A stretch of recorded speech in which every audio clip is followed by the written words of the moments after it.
Hello! Welcome back po dito sa Bodo Magus, dating Angel Francia PH Tarot.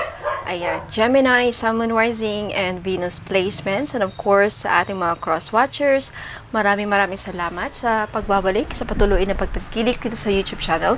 Mamaya po, mamimigay ako ng mga numbers. Pwede nyong itaya sa loto, sa swertres. Ayan, simula ngayon, okay, kada may upload ako, mamimigay ako ng lotto numbers pagkatapos ng tarot reading. So, yan.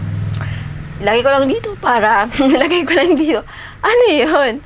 Ilagay ko lang dito para ma-remind. Okay? Ma-remind ako na magbigay ng lotto. Okay, so, Gemini. Ano ang kapalaran ng ating Gemini sa buwan ng October? Okay, October 2023. Okay, tignan natin.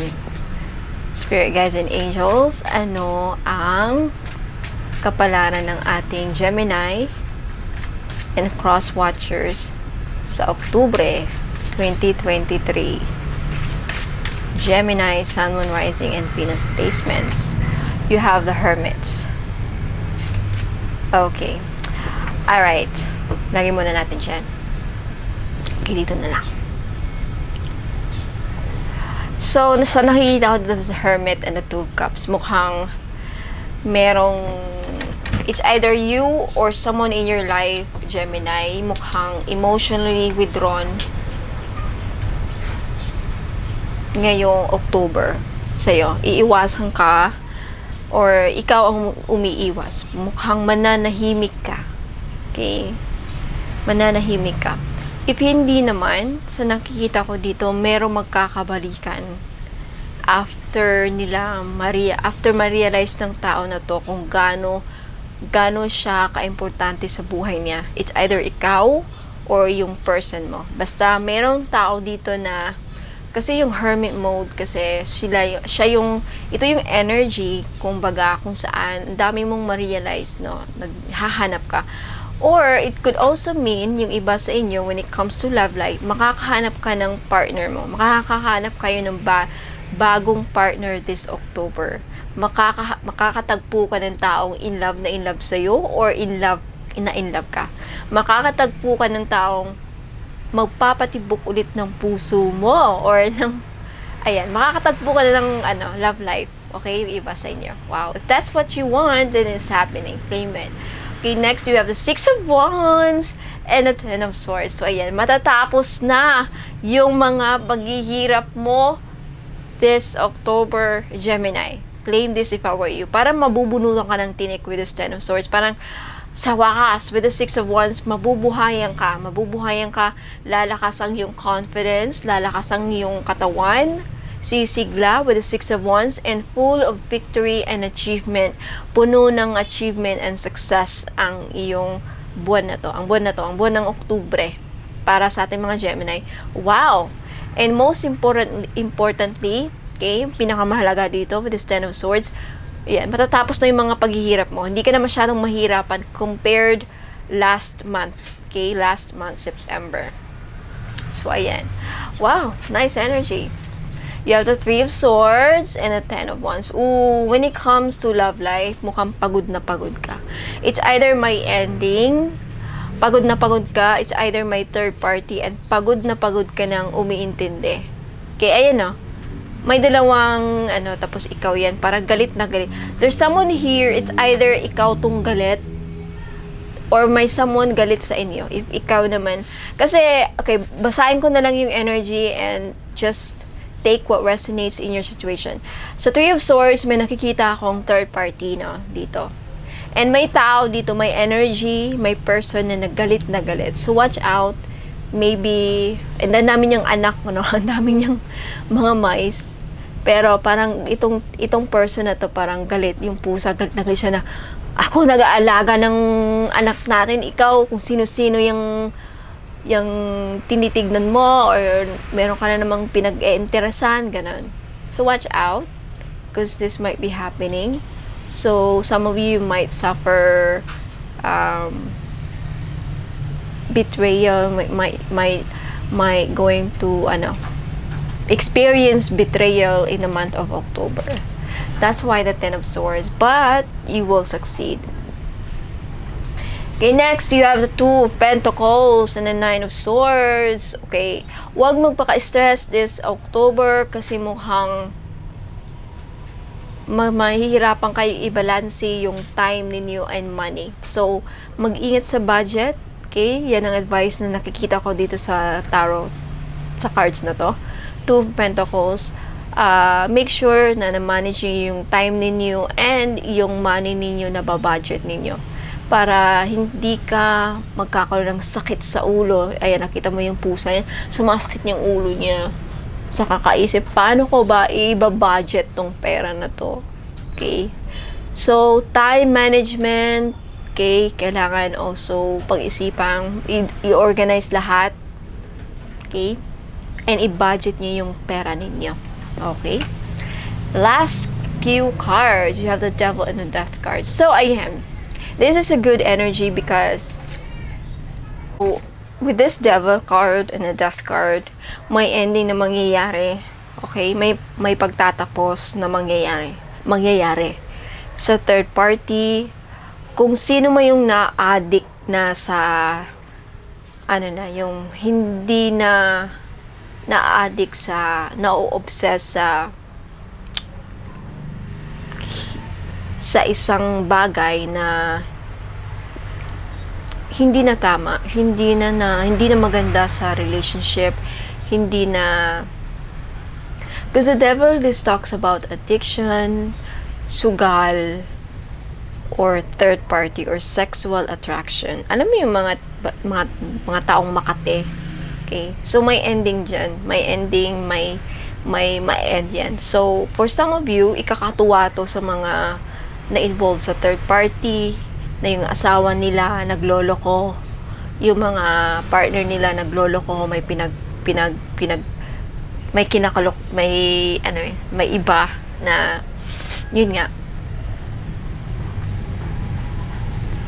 So may pagtatapos dyan, no, regarding dyan sa sexual attraction, na-obsess sa ibang tao, parang na aliw, hindi na nakafocus sa pamilya. Okay, tingnan natin yung overall energy. You have the Three of Pentacles. So ayan, your commitment is being tested this month, October 2023. So, and with this Three of Pentacles, mukhang ang main highlight of the month, yung main energy for you is, for the whole month, there's a lot of questioning, the commitment of your person. Okay, gaano ba siya committed sa'yo? Mako-question mo yung commitment ng person mo, mako-question niya yung commitment mo sa kanya. Basta there's something about this energy, take it how it resonate, because posible na ikaw, Gemini, ikaw naman yung nagloko. Okay, kung ikaw ay lalaki, babae man o lalaki, basta ang binabasa ko lang energy, kasi yung energy pwede yung sa cross-watcher at pwede din sa iyo, Gemini. So, ang sinasabi ko dito sa Three of Pentacles, mako-question yung commitment ng isang tao dito sa isang relasyon. This could also mean when it comes to your career and your business, may expansion, or you need a lot more commitment sa business mo. You have to be committed, you have to work hard, maybe you need to partner up, may collaboration na mangyayari, hindi mo kayang gawin mag-isa mo. You need someone. Kailangan mo ng ibang tao para ma-achieve mo yung goals mo. Okay? So, yan ang Three of Pentacles. Kumbaga, teamwork, team building, teamwork, hindi solo. Ayan, hindi ka nagsosolo sa achievement mo. Hindi mo kayang gawin mag-isa. Kailangan meron kang team, meron kang taga-hugas, kumbaga sa restaurant. Pag namamanage ka ng restaurant, meron kang delivery boy, meron kang mga waitress, meron kang mga cook, meron kang mga, grabe yung pagkano, cook, meron kang cook, and meron kang, yun nga, cashier, Yung mga ganun, di ba? So, hindi mo kailangan mo ng kahit anong negosyo yan, ibig sabihin, you have to apply that explanation to, maintindihan mo na, kunyari, kayong dalawa lang mag-asawa mo, ay may negosyo kayo, tandaan mo na, hindi mo kailangan mag-isa, kailangan utusan mo din yung asawa mo na, tulungan mo ako sa negosyo natin kasi hindi lang ako ang nakikinamang dito, so kailangan tulungan mo ako. So the whole month of October, you have to keep in mind na you have to team up. You have to keep in mind the word teamwork and commitment. Okay? Are you committed? Ayan, so may magtatapos sa mga third party. Ayan, ikakatuwa to sa mga, sa iba dyan na ang hiling ay magkaroon ng ending or maghihiwalay na yung mga kabit-kabit dyan. Yung nakikikabit. O if ikaw, problema mo yung kabit ng asawa mo, ito na yung sign, ito na yung kakatuwa mo na yan. Maghihiwalay na sila or mag-aaway sila or something like that. There's an ending about that. Toxic energy. There's an ending of any toxic energy in your life. Toxic yung mga ganyan. Negative energies yung mga yan. So, napakaganda ng reading ng ating Gemini. So, Gemini, dyan po nagtatapos ang iyong kapalaran. Okay, mamimigay na ako ng lotto numbers or swertres. So, bahala na kayo kung paano ninyo jumble to, i-rumble, ayan. You have number 12. Okay, next, you have number 2. Pwede nyo i-add, minus, whatever, bahala kayo kayan. You have number 11. Okay, number 2 again. Number 9. Number 4.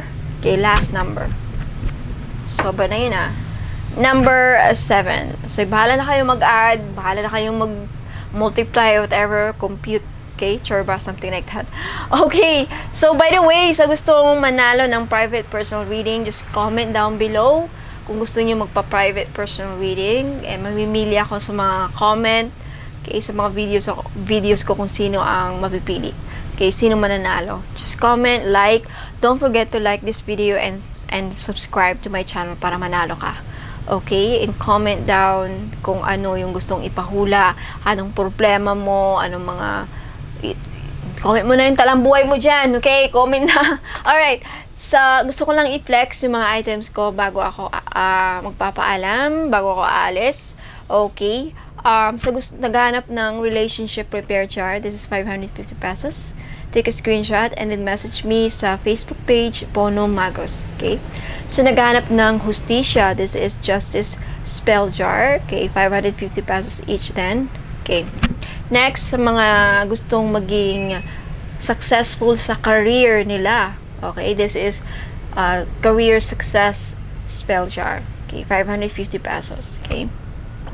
So, naghanap ng APAM or Love Life. Okay? Love and Attraction Spell Jar. Ayan. 550 pesos din. Okay? Business Success. Okay? Spell Jar. Business Success. Ayan, kung gusto maging successful ang business ninyo, ayan, ito ang kailangan ninyo. 550 pesos each.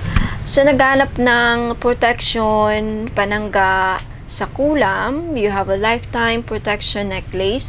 This is 1,000 pesos only. Lifetime protection and healing necklace sa kulam, sa mangkukulam. Ayan, protection sa kulam at mangkukulam. And of course, available pa rin ang ating bestseller, red all-in-one red powerful bracelet. This is 700 pesos, sorry. Ayan, available pa rin siya. Okay? And sa mga naghahanap dyan ng pang-alis sa sumpa ng iyong angkan, this is Generational Curse Ancestral Healing Necklace. May kasamang ritual. Actually, mga guys, mga ritual ang binabayaran dito sa item na to. Okay? So, ayan lang po. Maraming salamat. I'll see you guys next time. God bless, more power, and ingat po. Paalam!